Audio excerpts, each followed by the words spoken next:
তৃণমূল একটা নিকৃষ্ট মানের চোর, ভোট চোর, এবারে করতে দেব না।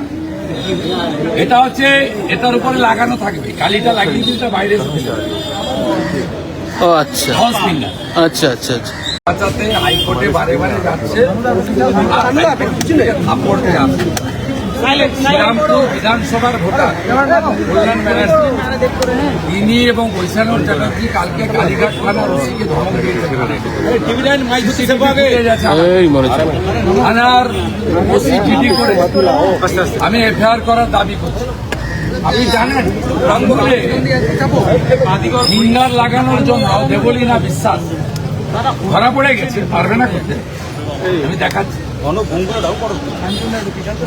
আমি আপনাদের দেখাচ্ছি 750 ধরা পড়ে গেছে, পারবে না। এই যে তৃণমূল একটা নিকৃষ্ট মানের চোর, ভোট চোর, এবারে করতে দেব না। এটা হচ্ছে এটার উপরে লাগানো থাকবে, কালিটা লাগিয়ে দিতে বাইরে এসে যাবে। ও আচ্ছা আচ্ছা আচ্ছা আচ্ছা 750 নাম্বারটাও বলে দিলাম, purchase by the councillor Deblina Biswas. কোনো চুরি করতে দেব না। 3810 বিএলও স্লিপ ফিরে এসেছে, তাদেরকেও চিহ্নিত করে দিয়েছি আমরা বুথে বুথে। মমতা ব্যানার্জি হারাটা শুধু সময়ের অপেক্ষা। শুভেন্দু অধিকারী একদম 4 তারিখে লাস্ট মেশিন গোনা পর্যন্ত তৃণমূলকে কিভাবে ছুটাতে হয় এটা আমি জানি।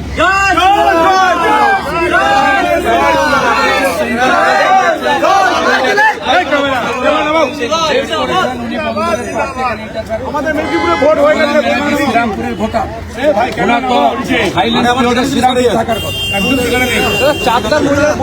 থাকতে পারেন না। থানায় গিয়ে দাদাগিরি করছেন কেন? সব হবে না। হাইকোর্টে যেমন কানমলা খেয়েছেন, তার সকাল থেকে ভবানীপুরের জনগণ আপনাদেরকে কানমলা দেবে। ফার্স্ট ফেজের ভোট শান্তিপূর্ণ হয়েছে, এটা তো শান্তিপূর্ণ। যে ব্যবস্থা ইলেকশন কমিশন নিয়েছে, যেভাবে অ্যাক্টিভ হয়ে গেছে পুলিশ অবজারভার এবং সিএপিএফ এর কিউআরটি, আর পুলিশের একটা অংশ যেভাবে নিউট্রাল হয়ে গেছে, তাতে বাকিটা হয়ে যাবে। সর্বোপরি দেখুন, গণতন্ত্রে জনগণ, জনতা হচ্ছে জনার্দন। দেখে গেছে জনতা ভোট পাবে না,